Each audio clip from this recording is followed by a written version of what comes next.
마태복음 13장 보겠습니다. 13장 44절부터 58절입니다.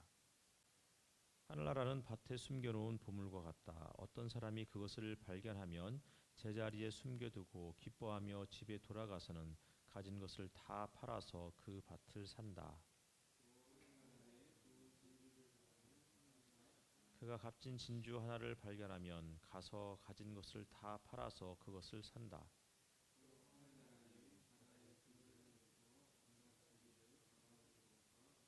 그물이 가득 차면 해변에 끌어올려 놓고 앉아서 좋은 것들은 그릇에 담고 나쁜 것들은 내버린다.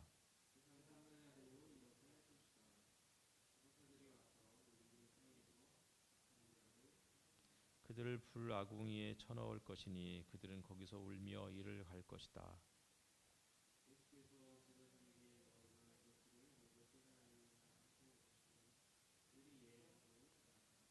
예수께서 그들에게 말씀하셨다. 그러므로 하늘나라를 위하여 훈련을 받은 율법학자는 누구나 자기 곳간에서 새 것과 낡은 것을 꺼내는 집주인과 같다. 예수께서 자기 고향에 가셔서 회당에서 사람들을 가르치셨다. 사람들은 놀라서 말하였다. 이 사람이 어디에서 이런 지혜와 그 놀라운 능력을 얻었을까?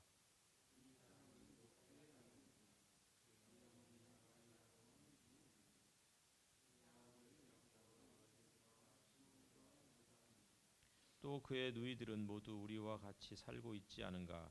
그런데 이 사람이 이 모든 것을 어디에서 얻었을까?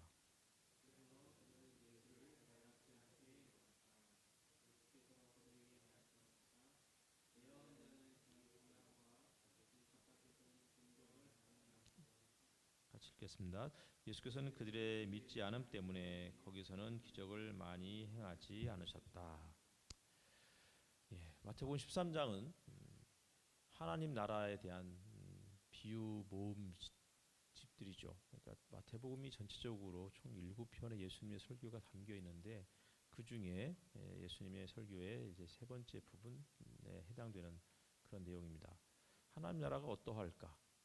우리는 계속해서 하나님 나라, 하늘나라 이런 이야기들을 참 많이 들었던 것 같아요. 예전에는 하나님 나라 하면 정말 그 은하철도 999 같은 그런 구원 열차를 타고 하늘나라로 가는 것으로 생각했는데 마태복음뿐만 아니라 성경 전체에서는 하나님 나라는 그런 것이 아니고 마치 밭에 감추인 보화와 같다 이렇게 이야기를 하죠.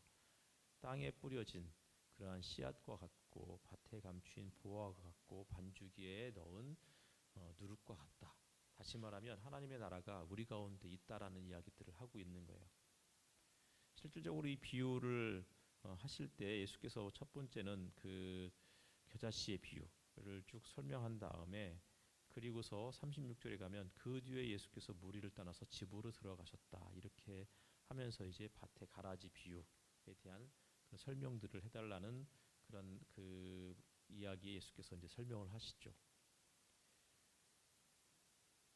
무리를 떠나서 집으로 들어가신 다음에 하시는 그런 내용들이 이어지는 중에 밭에 감추인 보화 같은 하나님 나라의 비밀에 대한 이야기를 하고 있습니다. 그리고서 쭉 또 좋은 진주를 구하는 상인의 비유, 바다에 그물을 던져서 각종 고기를 잡아서 끌어올리는 어부의 비유, 그런 이야기를 쭉 하면서 그리고서는 예수께서 이것을 다 깨달았느냐 하시면서 그리고는 53절에 그곳에서 떠나가셨다. 그 집을 들어가셔서 하나님 나라의 비밀은 이와 같다.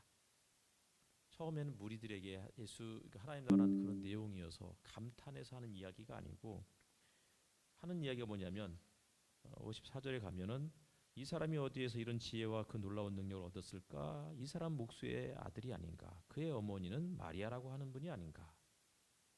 이렇게 이야기를 하고 있어요. 이거는 예수님을 향한 감탄의 어떤 그런 표현이 아니고요. 예수님을 조롱하는 거예요. 목수의 아들이 어떻게 랍비가 아닌 목수의 아들이 어떻게 저렇게 할 수 있느냐. 그리고 요셉의 아들이 아니고 마리아의 아들 아니냐. 이렇게 이야기하고 있는 거예요. 그러니까 예수님을 조롱하고 있는 거죠.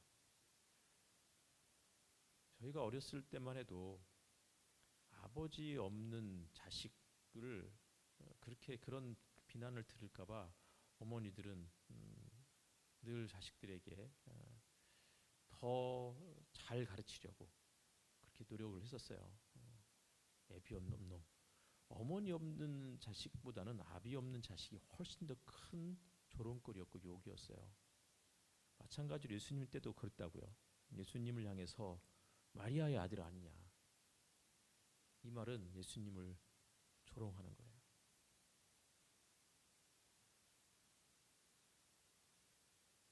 예수께서 하나님 나라가 무엇인지를 이야기하셨을 때 대다수는 깨닫지 못해요. 그랬다가 예수님이 제자들만 따로 데리고 집에 들어가셔서 하나님 나라에 대한 이야기들을 아주 친절하고 자세하게 설명해 주셨고, 그리고는 다 깨달았느냐라고 하자 제자들이 뭐라 그래요? 예라고 이야기하는 거예요. 다시 말하면 내부자들만 그 말씀을 이해하고 있는 거예요. 예수님을 신뢰하고 따르는 자들만이, 예수와 함께 살아가는 자들만이 하나님 나라가 어떠한지를 아는 거예요. 그리고서 집 밖으로 나오셔서 회당에 들어가셨는데 회당에 있는 사람들은 그 말을 이해하지 못하는 거예요. 그러니까 감탄하는 것 같지만 조롱하고 있는 것이죠. 비유로 들어가면 예수께서 하나님 나라는 밭에 숨겨놓은 보물과 같다 이렇게 이야기해요. 밭은 세상을 상징하죠. 하나님 나라가 세상 속에 숨겨져 있다는 거예요. 누룩처럼, 혹은 알곡과 가라지의 비유처럼, 겨자씨의 비유처럼.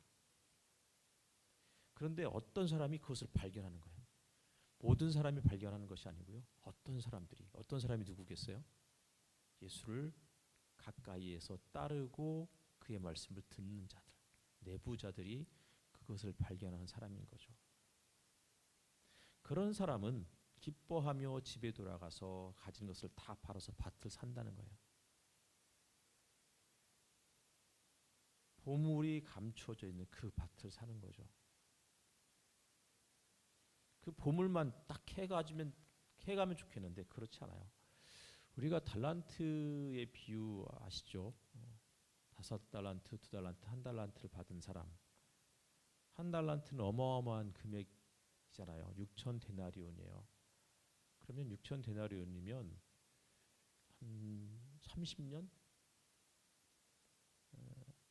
한 20년이겠네요. 20년. 20년 동안 그 벌어야만, 꼬박 모아야만 그 채울 수 있는, 그 만들어낼 수 있는 그 금덩이 무게죠. 금이 약 33kg, 34kg 정도 된다고 하니까요. 어마어마한 분량, 그러니까 그 양의 금인 거예요. 근데 1달란트 받은 사람이 그것을 땅에 묻어뒀다고요. 그때는 뭐 지금처럼 돈을 맡길 수 있는 은행이나 이런 것이 발달하지 않은 그런 아주 오랜 시대였기 때문에 그런 어떤 귀중품들이 있으면 땅에 묻어두는 것이 관례였어요. 그러다가 그것을 종종 어디다 뒀는지 잊어버리거나, 혹은 그걸 묻어두고서 죽어서 결국은 그걸 찾지 못한 일들이 종종 발생했기 때문에, 그래서 보물지도 같은 것들을 만들었던 것이죠. 어쨌든 간에 누군가가 땅에 이걸 묻어둔 거예요. 그리고는 누군가가, 어떤 사람이 이것을 발견하는 것이죠. 45절에는 좋은 진주를 구하는 상인과 같다 이렇게 이야기해요. 상인, 그때 당시에는 아주 탁월한 보석들을 발견하면 그 보석들을 귀족들이라든지 혹은 그 황실에 있는 사람들은 그것을 자기 몸에 착용하는 것을 그래서 다른 사람들이 과시함으로 자신의 권력 이런 것들을 드러냈다고요. 그런데 이 사람은 이 좋은 진주를 발견했어요. 그러자 가진 것을 다 팔아서 또 그것을 샀다고 그래요. 아무나 진주를 발견할 수 있는 게 아니에요. 저게 좋은 진주인지 아닌지 우리는 몰라요. 그러니까 지나가다가 무슨 진주 비슷한 거 있으면 우리는 주워요. 근데 사실은 그게 진짜인지 가짜인지 모르고 대부분 그냥 가짜인 거라고 생각하고는 어떻게 이제는 봐도 안 좋아요. 얼마 전에 어느 집에서 기름병으로 쓰는 그게 봤더니 백자였다고 그래요. 이주 백자. 조선시대 백자였다고. 근데 그게 그만큼 귀한 병인 줄 모르고 그냥 쓰는 거죠. 그러다 나중에 아는 거예요. 또 누군가가 렘브란트의 그 그림을 그냥 뭐 고물상에서 그냥 우연히 몇만 원 주고 샀는데 보니까 그게 몇백억짜리 그림이었다. 뭐 이런 일들을 최근 뉴스에서도 나왔어요. 아무나 볼 수 있는 게 아니에요. 산을 가도 저게 산삼인지 저게 도라지인지 뭐 그냥 잡풀인지 아무도 몰라요. 아는 사람만 아는 거예요. 좋은 진주를 구하는 상인인 거예요. 이 사람은 무엇이 진짜인지를 아는 거죠. 47절에 가면 바다에 그물을 던져서 온갖 고기를 잡아 올리는 것 같대요. 근데 그물이 가득 차서 끌어올렸는데 거기에는 좋은 것들, 나쁜 것들이 함께 뒤섞여 있겠죠. 그런데 어부는 어떻게 해요? 이것은 좋은 값나가는 상품 가치가 있는 물고기인지 아닌지 이것을 구별할 줄 아는 거예요. 그래서 나쁜 것들은 내버리죠. 그러면서 예수께서 제자들에게 물으시는 거예요. 너희가 이것들을 모두 깨달았느냐? 그러자 제자들이 그제서야 비로소 예라고 대답해요. 그러자 예수께서 또 말씀하시죠. 하늘나라를 위하여 훈련을 받은 율법학자는 누구나 자기 곳간에서 새 것과 낡은 것을 꺼내는 집주인과 같다. 그렇게 이야기해요. 뭐가 새 것이고 뭐가 낡은 것이겠어요?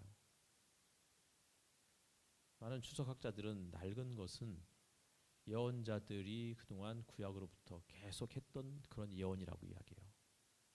그리고 새 것은 그것을 해석하는 예수님 당시 그리고 그 이후에 구약의 예언들을 예수님 중심으로 다시 재해석하는 것을 새 것이다라고 이야기해요. 하나님의 말씀을 받은 사람들이에요. 하지만 어떤 사람들은 이것을 온전히 예수님께서 원하시는 예수님께서 가르치시는 그 내용과 연결짓지 못해서 깨닫지 못하는 거라고요. 비로소 제자들은 그 사실들을 깨닫기 시작하는 거죠. 그것을 깨달을 수 있는 그 깨달음이 어디서 왔느냐? 예수와 함께 살아갈 때, 그가 우리 가운데 거하실 때, 다시 말하면 우리 안에 정직한 영을 창조하시고 우리 안에 부드러운 마음을 만드실 때 그 사람들만이 다시 말하면 하나님의 그 말씀을 우리의 마음판에 새긴 사람만이 그 사실들을 깨달을 수 있다는 것이죠. 그렇게 보면 구약의 말씀들, 특별히 신명기 30장에 있는 마음판에 새긴 하나님의 말씀, 그것은 먼 데 있는 것도 아니고 저 하늘에 있는 것도 아니고 저 무저갱에서 있는 것도 아니고 너희 마음과 입에 두었다고 하는 그 모세의 이야기가 시편과 예언자들을 통해서 예수님과 바울로 그렇게 자연스럽게 하나로 연결되고 있다는 사실들을 우리가 이해할 수 있을 것 같습니다. 결국은 우리의 마음에 하나님의 나라가 지금 담겨져 있느냐? 세상이 참 험한 것 같아요. 하나님이 우리 가운데서 자신의 뜻을 펼쳐주시고 보여주시고 하나님의 나라를 이룰 수 있을까요? 굉장히 실현 불가능해 보이는 것 같아요. 그런데 어떤 사람은 좋은 진주를 구하는 사람은 수많은 학급들 혹은 짝퉁 진주들 가운데서 좋은 진주를 끝까지 찾아서 결국은 그것을 발견했을 때 모든 것을 다 팔아서 그것을 사는 거예요.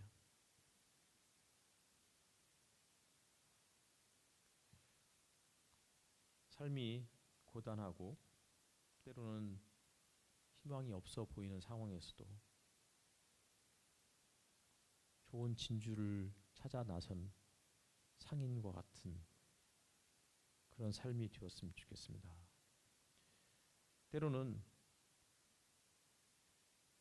밭에 감추어 둔 보물을 발견하는 그런 눈을 하나님께서 우리에게 주실 것을 믿고 그것을 발견했을 때 뼈가 꺾이는 상황에서도 꺾인 뼈를 가지고 있음에도 불구하고 기뻐 춤출 수 있다고 이야기했던 다윗의 고백처럼 밭에 감추인 보화를 발견했을 때 기뻐하며 집에 돌아가는 그러한 우리의 삶이 되었으면 좋겠습니다.